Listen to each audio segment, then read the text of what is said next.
everyone, this is Adam Mountain Farmer. It is Saturday, August the 12th, I think, somewhere through there. I'm cutting cabbage today.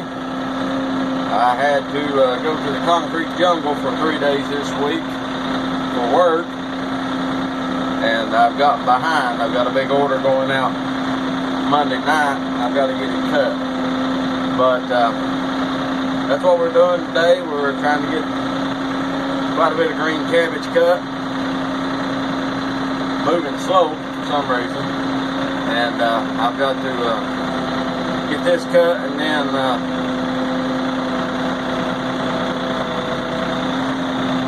I've got to spray everything if it don't rain. So I'm not going to get it all cut today. My intentions are to take a day off work, vacation day Monday, since they have me for 3 solid days and nights. I'll take a vacation day Monday.